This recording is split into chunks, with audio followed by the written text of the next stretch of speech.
It's a philosophy of going the extra mile. It's to do unto others. It's part of our mission statement is to follow the golden rule, and that really breaks down to treating other people as you want to be treated, giving the kind of service that you want to give.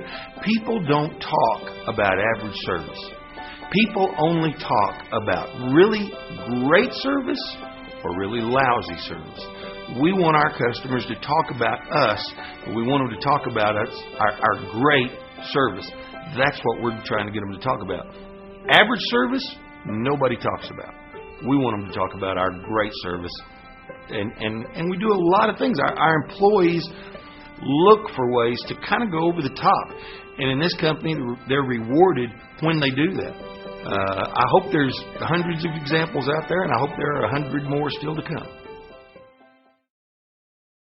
In order now that we have a recorder, batteries, and all the commissioners present, are going to be here.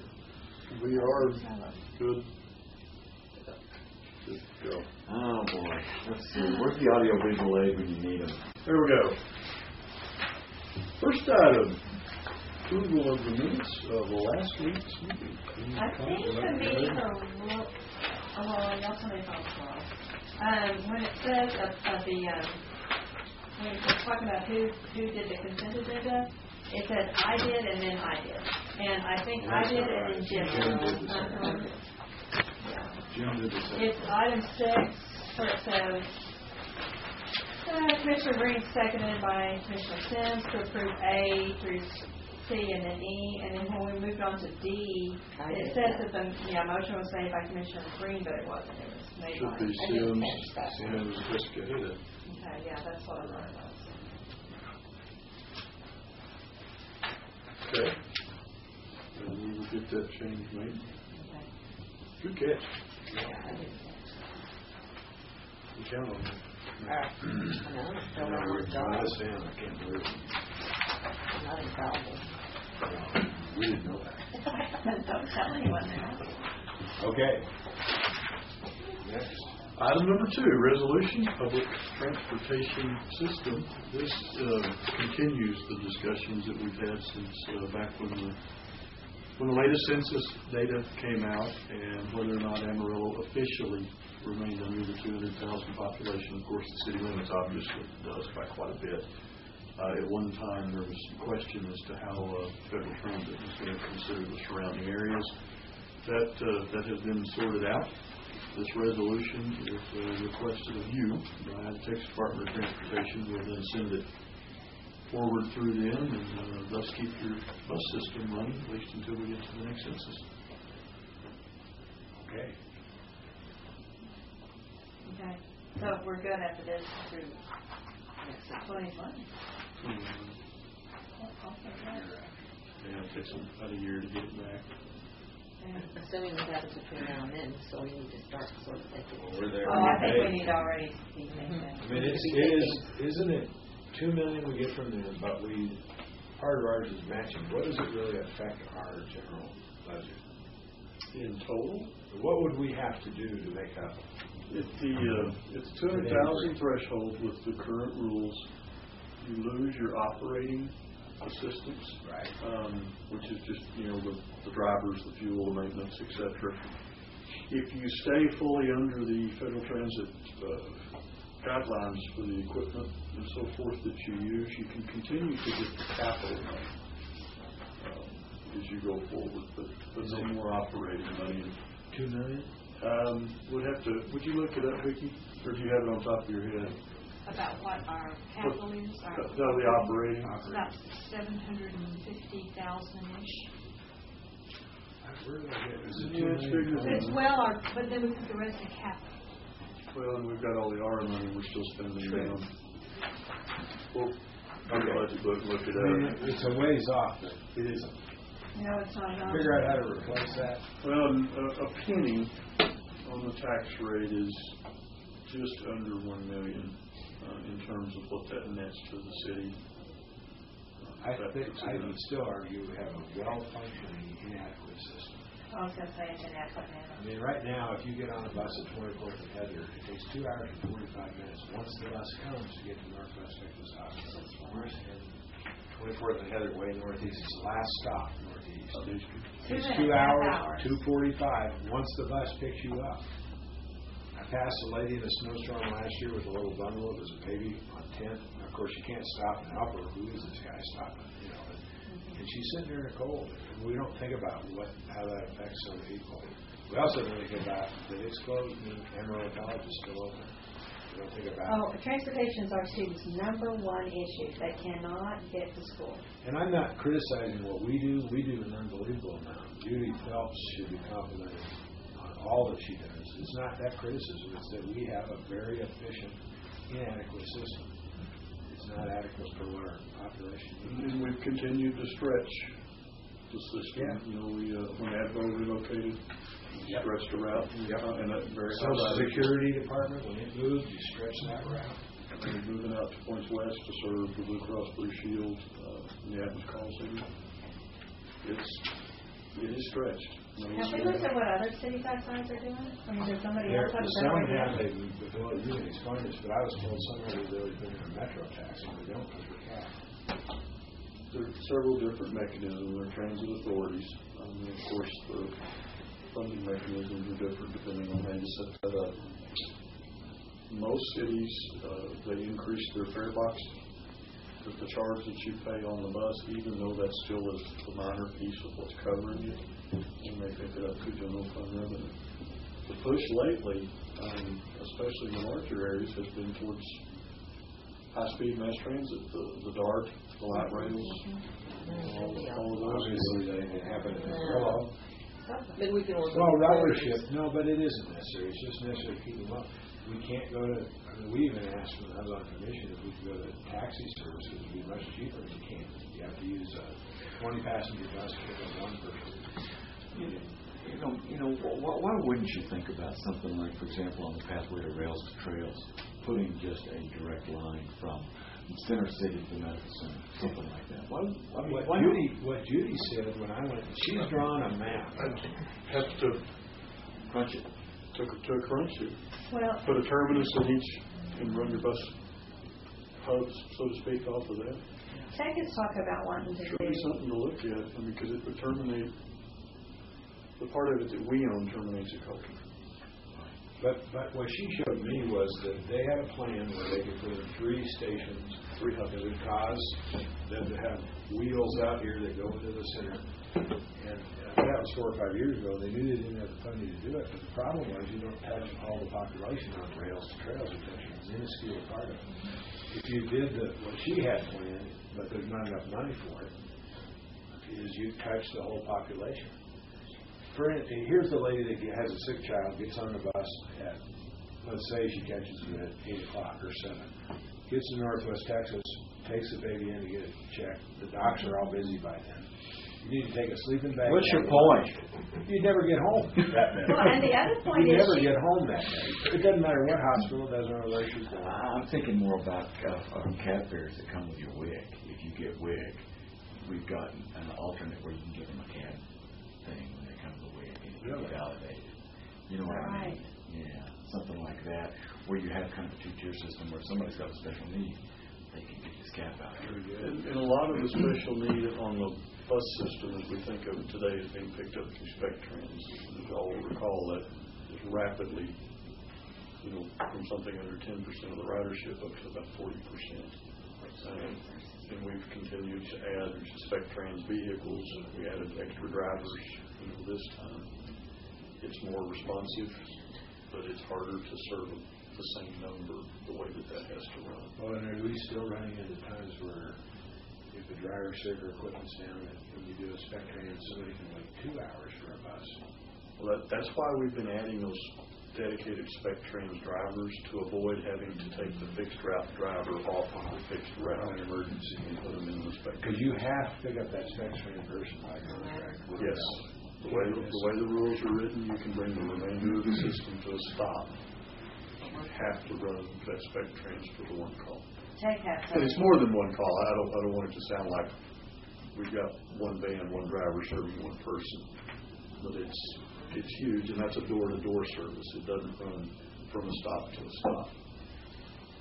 JK Shops has such a problem with no-shows, because people just can't make it there when their appointment is, that they're wanting to talk about doing dedicated routes, as you suggested, somewhere in Northeast Amarillo, getting directly to the medical center, back to like that.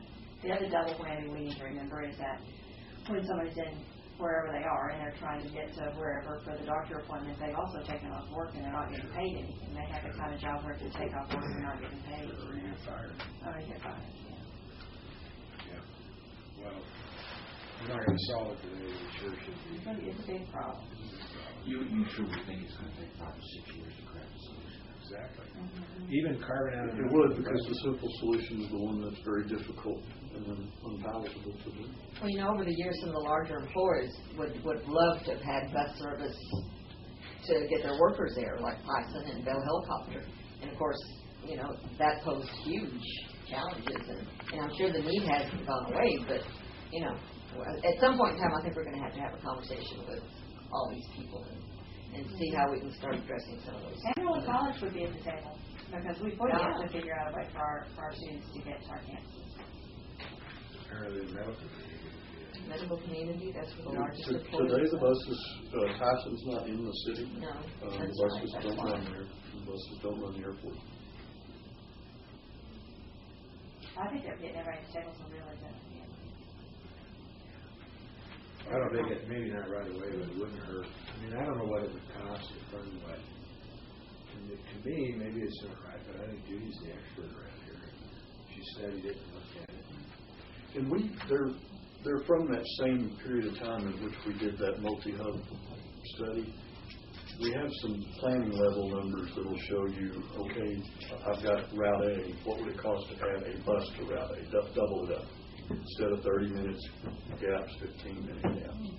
And we have the same for if we were to create a dedicated route, a new route, what would that route cost? And I just can't. They told us, we asked those questions, and the numbers I recall, I may be off, but they said $100,000 for every hour of service, $100,000 for every additional bus on the route. I remember the second one being close to that. I don't. So it's just not cheap. We'll get them pulled up. We've got them. Okay. We were looking at extending the service longer and starting it earlier is where the second number came from. Which medical center, the mall area, has got tremendous ridership going back and forth. Phenomenal ridership going out to Advo into that area. And Social Security, probably. Social Security. Okay. More to do. The conversation that you were telling me about, that's education is important for the future of your community, and obviously, food and everything else. Having an ability for those folks that need that service to get to and from those services is just as big.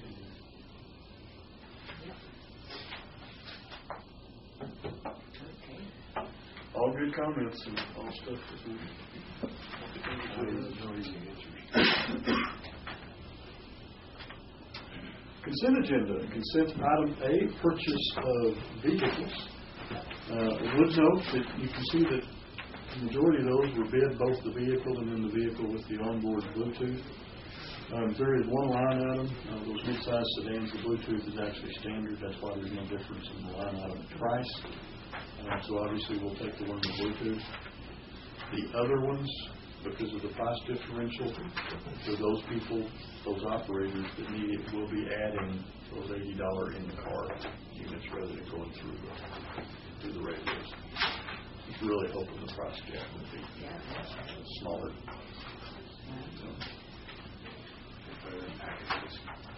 And we buy, a package that's generally so varied you can't find it on an advertising brochure. Anything we change the price. But actually, a couple of these dealerships, if you ever went and saw them, there are just acres and acres and acres of plain white vehicles. What do we do with the old vehicles that we're replacing? We auction them all. Auction. And believe it or not, the ones that are easiest to sell, the old police cars. They're the ones that have been pretty rough. Yeah, they were. Mm-hmm. Mm-hmm. And Michael Rice and Glenn Lander out at the garage, they'll rotate those vehicles around to the extent that they can. There's not much of them left when we're ready to let go. They run all day and don't move very far. It's a hard life. Item B, gate and tapping valves. Not much else to say. That's what these are. They are for primarily the water department. And they either allow you to turn on or off a pipe, or put a hole in a pipe and connect it to something else.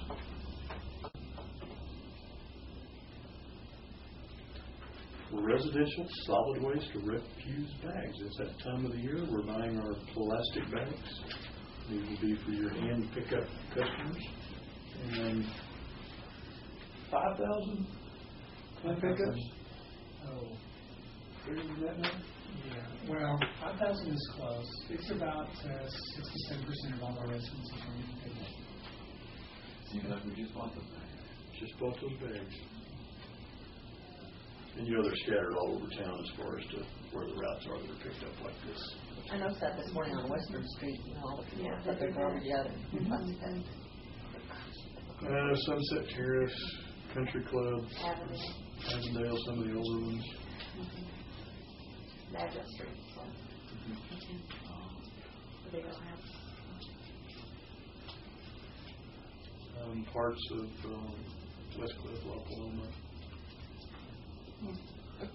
Tasco's still pick up their own trash. Those aren't city streets. I know, because you got to hit across it on 18.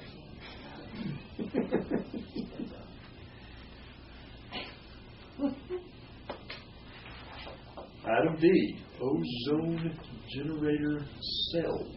These are the one of the important functional pieces of the big ozone generator out at the Osage plant. Of course, what that ozone system does is it kind of supercharges the treatment plant, lets you run more water through faster, have it ready in times of high demand. Very unique equipment. These are spares. Same logic that we do as far as having pumps, motors, cabling, etc. on the shelf for the well fields. These are the two, right, Emmett? Yes, sir. They actually are 270 tubes in a tube, and there's 3 sets, so you got about 800 and something different cells for the dielectrics. The dielectric is what changes ozone to oxygen to ozone. I can give you a 20-minute version if you want it. Or when it warms up, we could go look at it. Let's face it, warms up. On the way to the wastewater plant. Yeah. Yeah, right. Which Brian needs to And do. Mayor. Right. I think today would be a good day. That's right. Yeah, no, wait till today. It's a special day. Moving right along. Industrial tub grinder. Yes, this is the big one. It's time to replace that. One we have is a 2001 model. What do you do with that? Grind it up? And get auctioned off too. Probably be for scrap value. These have a pretty rough life. More entertaining is the next one, though, the next chip processor. This is the one that the Commission graciously approved in the budget this year for the Parks Department. This is to allow us to make our own base to put under the playgrounds and wherever Rod went. That's not granola. I think One of those is what comes out. That's what comes out of the big machine. The what? I used to have. They can be colored. And That's what comes out of item Now B. that doesn't smell like anything. Oh, really? Okay. So does the public have an opportunity to access some of that grade, or only that kind? Only that one? This is a much smaller machine with a lower output. George, smell this. It smells good. I don't know where that wood came from. It does smell good. Well, we're not touching it. Let's smell it. That's right in your lungs. It smells like Support. Support. Says the girl from the High Plains. Show and tell is always a dangerous thing. Sorry. So it's a smaller machine? That's what I do.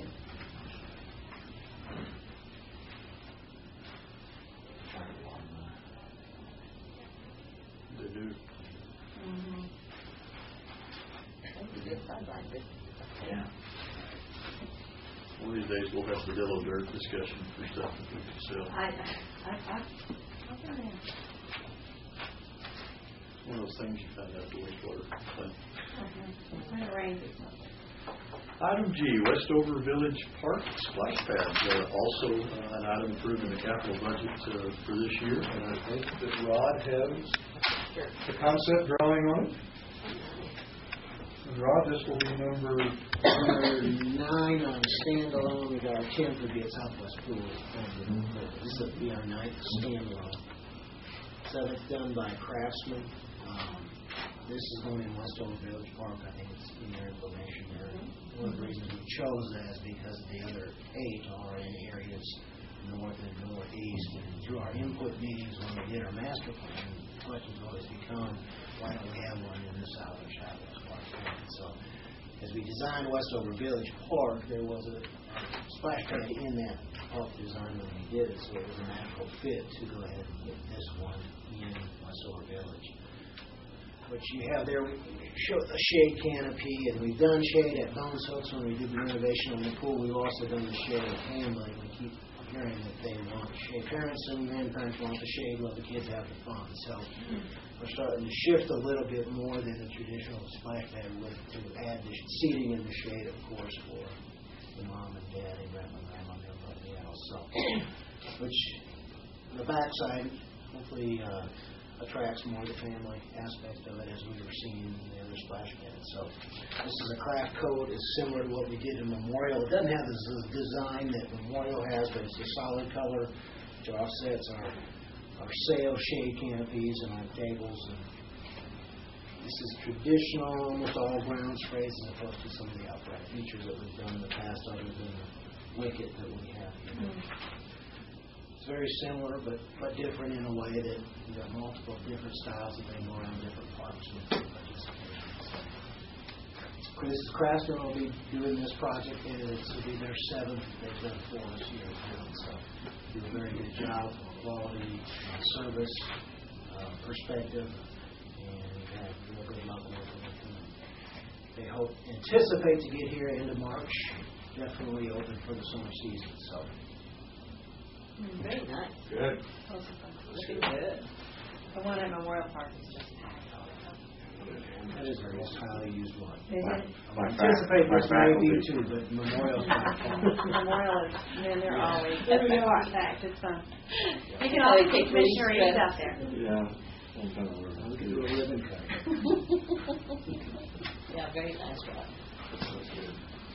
Those 4th of dollar have probably been the most successful and beneficial park amenities we've ever been able to add. Real pleased to be able to do that. Is the maintenance on those, are you just having to work on them all the time? I'm just thinking. No, not really. There's a little work with the hard water and keeping, the amenities and the upright features clean, but we'll drain it and kind of windowize it and then basically turn it on. So there's a lot to it now. Very little mechanical parts to it. You can keep the nozzles from scaling. So what do you just like what we do at the house? Just use vinegar and a little mild acid and just clean it up? It's system water. It doesn't stay in it, so that helps. So it's really not a pump or anything, it's the pressure off your water line. We're running through a manifold and irrigation valve. They're all designed where the system pressure will run. Yeah. So there's not a lot to it. No, it's a bigger connection.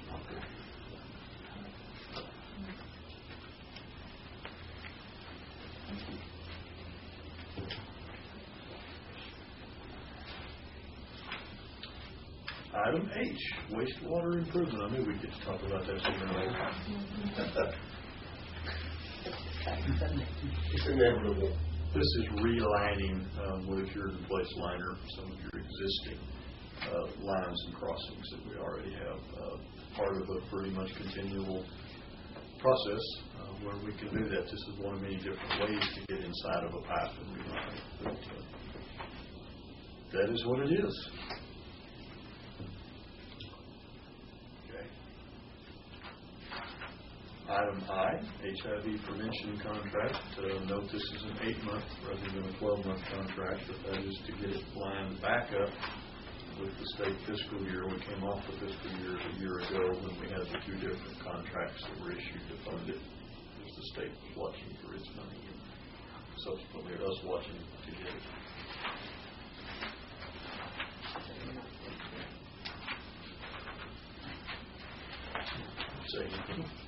Item J, aviation clear zone easement, and a reminder that clear zone is a protected piece of space around the airport. The closer you get, the more restrictive it is, and then the farther out you get, the less. So it's like a cup sitting over the top of it. Questions on the agenda? Did you get the transit number, or we need to try to extract that? No, our local share for the FY12-13 program for operating and capital is $1,466,160. 1.4 million. 1.4. And we're still spending our for all the maintenance. Yes. Yeah. So probably about 2 cents. Conceivably. And of course, that's not going to go down in the next 7 years. No. Okay. Quick announcement. Just a reminder to everybody, the city of Amarillo is closed next Monday, the 21st, for Memorial Day. So we will have the regular meeting on the 22nd. We read the proclamation at 7 o'clock at the church on Sunday, and another one at the parade or march the next day. What time's the parade? 10, 11, No, they were supposed to send it out. already somewhere. I think it starts at 11. I think you line up early and go late. Yeah, that's what we did. I think that's right. Is the famous car going in the parade? No. Well, yeah, you could do that. It's not snowing. You're going to get the Christmas decorations. Yeah, I've been about 3 years this fall. It says it's a year, but I don't think that's exactly right. And there's a portion of it around the inauguration. Well, I think it's line up at noon, depart at 1:00. Mayor, if we could, we'll go ahead and prepare to move to closed session. With just kind of like to point out and brag upon Amarillo's economy. I think we distributed sales tax reports, and as you noted, 4 months into this fiscal year, you're 8.7% above what was last year's collections. Last year's were a record, which were on top of the 11-year, which was a record. Take that and drill it down and compare it to your budget. And year to date, you're 4% over the budget. So the indicators are just, phenomenal right now for the retail economy. Trending out to an extra $2 million in revenue for this year that we're continuing. Maybe 3. If that exact trend held, if that same percentage is applied, it's about 3. So that is money that, for instance, helps you maintain the police at Ratty. Because that costs every year. I noticed that the ones that lost sales tax revenues were mostly in the Metroplex. And, that's interesting because now there's pretty much the state as a whole has been trending together. And the places that are very heavy with fuel and gas money, of course, have been popped up about, middle of a 34%, month-to-month changes that are huge. This month and a little bit in the prior month, you begin to start seeing that seesaw for winners and losers in those metro areas. Probably some more explanation or something.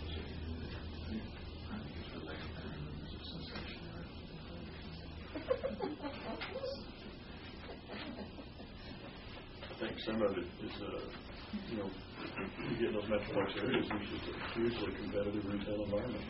They're stealing from each other. Exactly. They're cannibalize it. Houston, where did Houston show? Our percentage even beats Austin. Who has the newest mall or the newest store? That's always been a strength of Amarillo, the regional center. They call that leakage. We just don't have that. Okay, got 100 miles from it. Yes, sir. Okay, the Mayor Commission call a closed session pursuant to the following